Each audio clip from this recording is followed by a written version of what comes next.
Somebody said to me once, "Oh, that's so cool that you're a writer. How do you do that?" Today's quote answers that very question. Don't be a writer, be writing.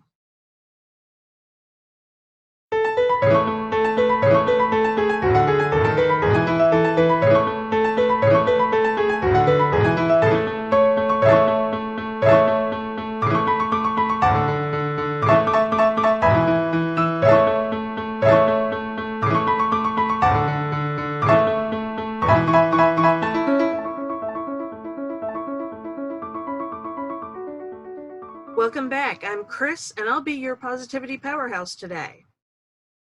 Today we're going to talk about a guy named William Faulkner. Faulkner is one of the most decorated American writers of the 20th century. He's won a Nobel Prize in literature. He's won, I think, 2 Pulitzers for his writing, and he's been on top 100 lists all over the place for works like The Sound and the Fury, As I Lay Dying, and Absalom, Absalom. I think everybody on Earth has read Faulkner's works. Except for me. Don't tell anyone. He's on my list.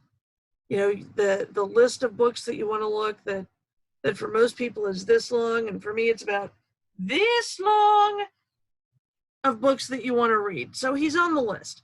He's not at the top of the list, but he's on there. He's there on the list. But the quote from today doesn't come from a book that he wrote. It comes from an interview that he gave that was excerpted in the Daily Princetonian in 1958.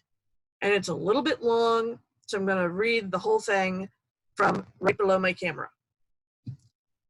Don't be a writer, but instead be writing.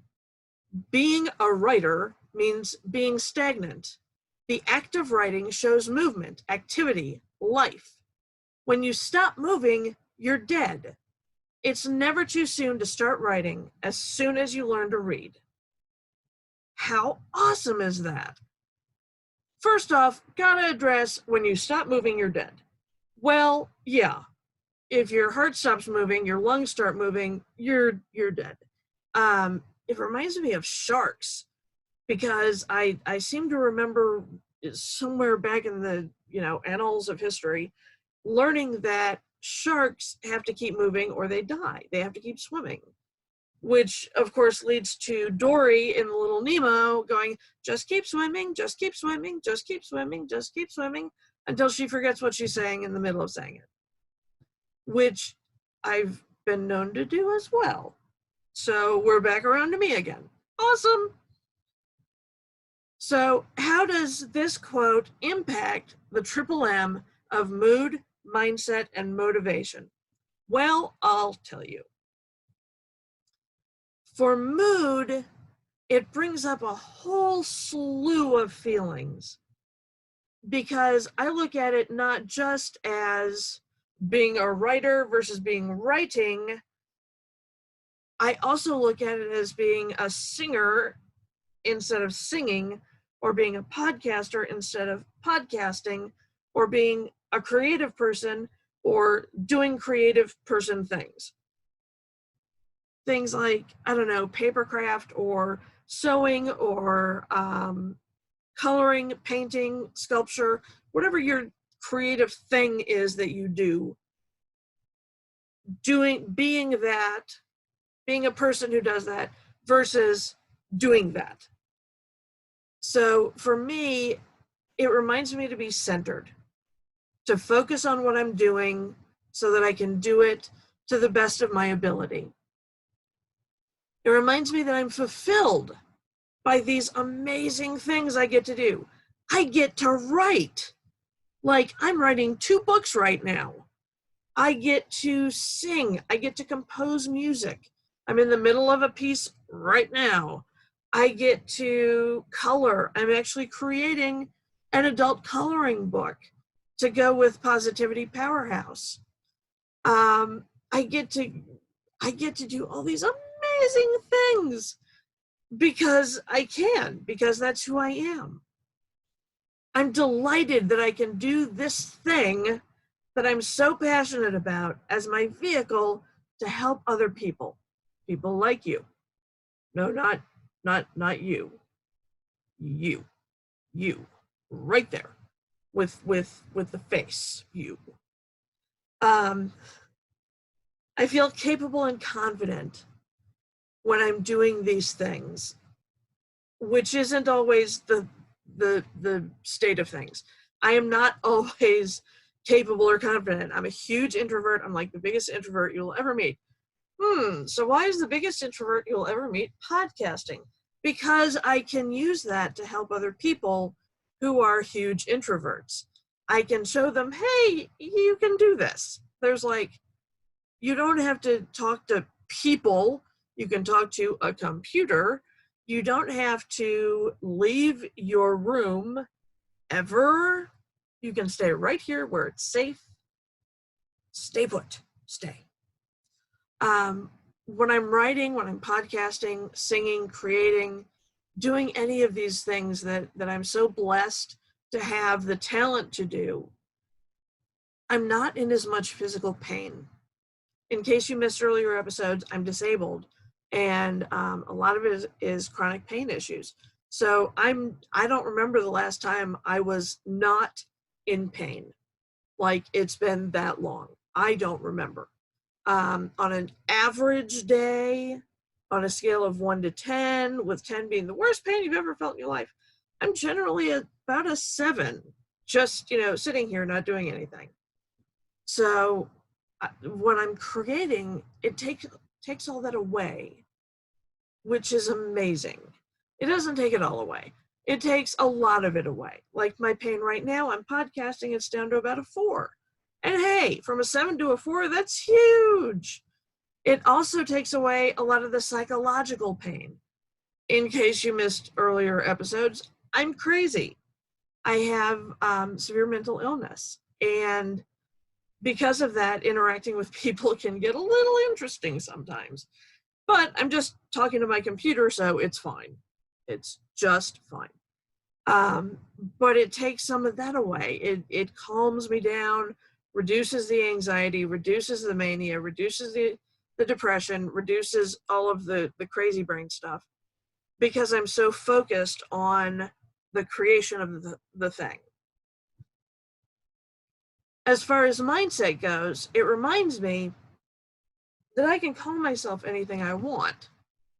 But until I take action on the thing, I'm not actually that thing. For example, I could call myself a rocket scientist all day long. But until I actually do rocket science, I'm not a rocket scientist.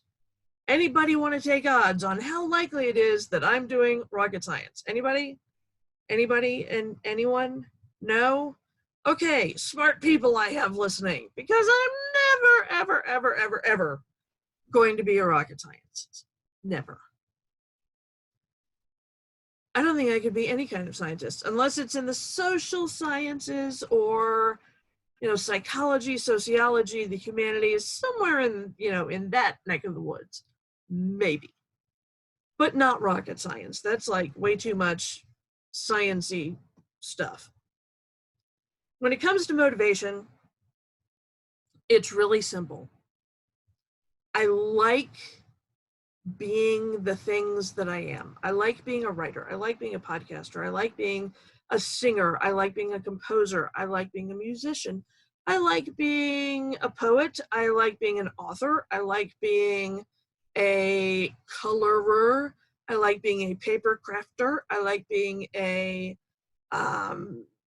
creative person in general. I like these things that I am. And since I like the things that I am, I need to do the things that I do that support the things that I am. I'm a writer. I like being a writer, so I like to write.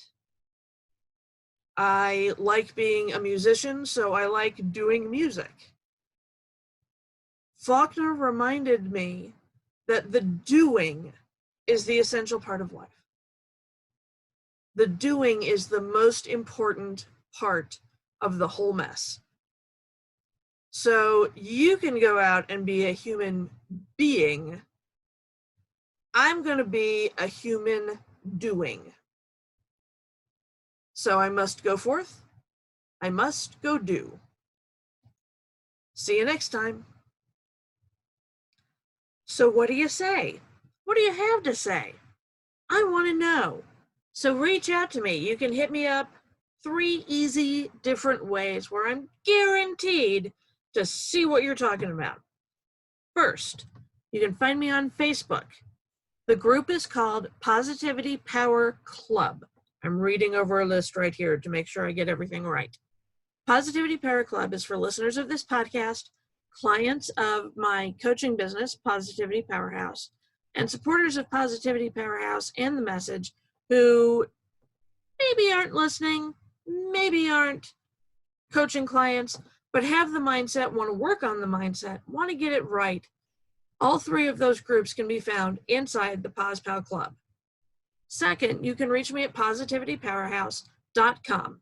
Right there on the front page, there's a contact form where you can reach out to me either for a general contact because you want to work with me or because you want to reach out with your own question about the 3 M's: mood, mindset, motivation. I'm all about the lists. Can you tell? We've got 3 ways to contact me, 3 M's, 3.